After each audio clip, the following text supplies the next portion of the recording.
విద్యార్థి లోకానికి మీ ఏశ్రెడ్డి నమస్కారం ఫ్రెండ్స్. ఈ రోజు క్లాస్ లో మనం ఏబుల్ టు బి అనే టాపిక్ లో ప్రశ్నించడం ఎలాగో నేర్చుకోబోతున్నాం. ఏబుల్ టు బి అంటే ఉండగలుగుతున్నాను.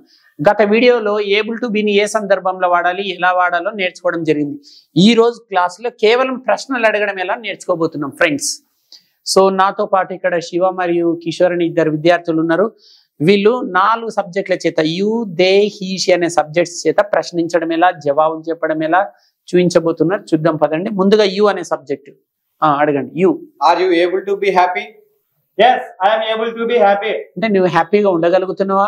ప్రతి మానవుడు టెన్షన్ లో ఉంటాడు, మరి నువ్వు హ్యాపీగా ఉండగలుగుతున్నావా అంటున్నా. అంటే are you able to be happy. Happy అనేది ఏంటి? అడ్జెక్టివ్, లేదా అడ్జెక్టివ్ ప్లేస్ కూడా వాడొచ్చు. నువ్వు హైదరాబాద్ లో ఉండగలుగుతున్నావా? Are you able to be in Hyderabad. లేదా నువ్వు ఫ్రెండ్స్ తో ఉండగలుగుతున్నావా? Are you able to be with your friends. అంటే ఈ బి తర్వాత అడ్జెక్టివ్ అన్న వాడచ్చు, ప్లేస్ అన్న వాడచ్చు, పర్సన్ అన్న వాడచ్చు. ఈ అబ్బాయి అడ్జెక్టివ్ తీసుకున్నాడు అనమాట. నెక్స్ట్ యు అయిపోయింది. They are they able to be happy?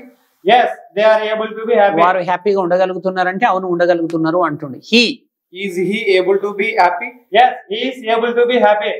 She is she able to be happy? yes she is able to be happy. అంటే 4 సబ్జెక్టులు అడిగాడు. You, they, he, she. యూకి దేకేమో ఆర్ అని హెల్పింగ్ వర్బ్ వాడిండు, హీ షీకేమో is వాడిండు. మరి నో చెప్పడం ఎలా? మీరు అడగండి. ఒక ప్లేస్ తీసుకోండి చూద్దాం. మీరు నో అనండి. are you able to be in Jammu Kashmir?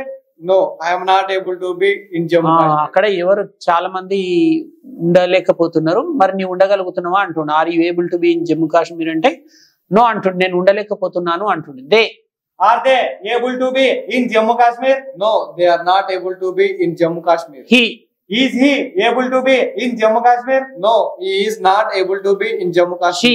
is she able to be in Jammu Kashmir? no she is not able to be in Jammu Kashmir. చూశారు కదా ఫ్రెండ్స్, 4 సబ్జెక్టుల పైన ప్రశ్నించడం ఎలా, జవాబులు చెప్పడం ఎలా నేర్చుకున్నారు. సో ఈ వీడియో మీకు చక్కగా అర్థమైంది నా ఆశిస్తూ అతి త్వరలో మరో చక్కటి వీడియోతో మీ ముందుకు వస్తాము. అంతవరకు సెలవు. ఇట్లు విద్యార్థి బృందం మరియు మీ ఏశ్రెడ్డి. నమస్కారం.